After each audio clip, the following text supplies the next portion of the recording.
Un conseil, madame, un conseil, monsieur, mangez. Y'en a qui prennent un petit coup, moi je mange. Y a-t-il un pilote dans l'assiette ? Y'en a qui lèchent les vitrines, moi je mange. Alors, la nourriture, ça fait des choses dans mon corps. Hein ? Ah, t'as remarqué. Ouais. Alors, est-ce que les noix, les kiwis, ça file obligatoirement des aftes ?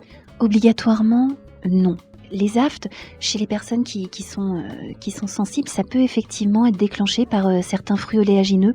On voit les noix, les noisettes, les noix de cajou. Il y a aussi les fromages à pâte dure, le gruyère, le parmesan. Voilà. Oui, c'est vrai. Le comté, le gouda, tu sais, tous ceux qui picotent un petit peu les joues. Voilà.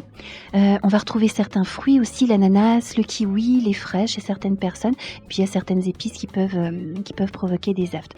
Alors, le mécanisme d'action, il est méconnu. On ne sait pas si c'est une histoire de sensibilité, s'il y a un effet allergique. On sait que c'est exacerbé par le stress, par la fatigue. Pour ce qui est des fromages à pâte dure, ça peut être leur concentration plus importante en tyramine. C'est un dérivé d'acide aminé qu'on retrouve aussi dans les noix d'ailleurs, qui pourrait stimuler l'apparition des aftes, mais on ne sait pas bien. Et puis comme en plus les aftes c'est bénin, il n'y a pas beaucoup de recherche dessus. Alors, il y a une astuce néanmoins pour les graines oléagineuses comme les noix. On peut tester de les faire tremper dans un bol d'eau une 30aine de minutes par exemple, et puis de retirer la peau quand c'est pas trop pénible. Et le trempage, le trempage et le début de la germination, finalement, ça transforme certaines substances et peut-être que ça transforme des substances qui peuvent être responsables du déclenchement des aftes. Donc, à tester si vous avez envie. Et puis sinon, bon sens, on évite de consommer ces aliments qui nous font pas du bien et on opte pour d'autres qui nous en font plus. Tu parlais des épices tout à l'heure. Est-ce que manger trop épicé, ça peut vraiment donner des hémorroïdes ? Alors, manger épicé, ça peut aggraver des hémorroïdes. Les déclencher, c'est pas sûr, mais les aggraver, oui.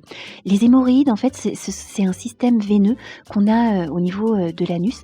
Et la crise hémorroïdaire, c'est des douleurs qui sont dues à la dilatation de ces vaisseaux et qui vont parfois même se mettre à saigner s'ils sont particulièrement irrités. Le déclencheur, finalement, c'est tout ce qui va entraîner une pression au niveau de la région anale. Une diarrhée, une constipation, la grossesse, un accouchement ou encore des efforts pour aller à la selle, ça peut entraîner la dilatation, l'irritation des hémorroïdes. Du côté de l'alimentation, qu'est-ce qui va aggraver ? C'est tout ce qui va favoriser la dilatation des veines, leur irritation ou une pression accrue. En premier lieu, une alimentation constipante, une alimentation qui n'est pas assez riche en fibres ou alors un défaut d'hydratation.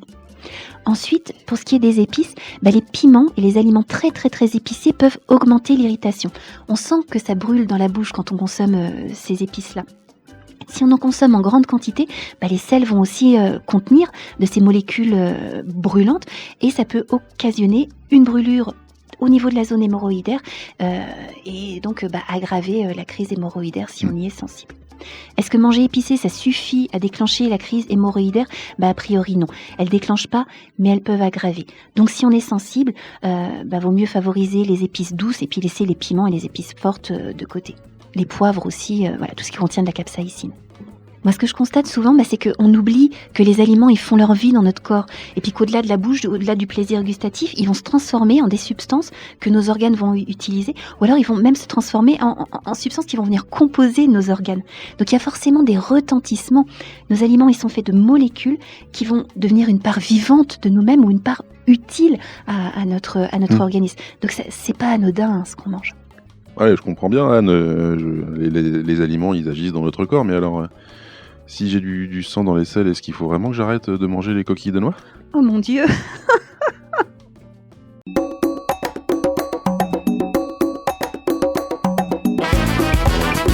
Cette chronique vous a plu ? Alors participez-y en posant vos questions à Anne-Claude à l'adresse contact@radioalto.info.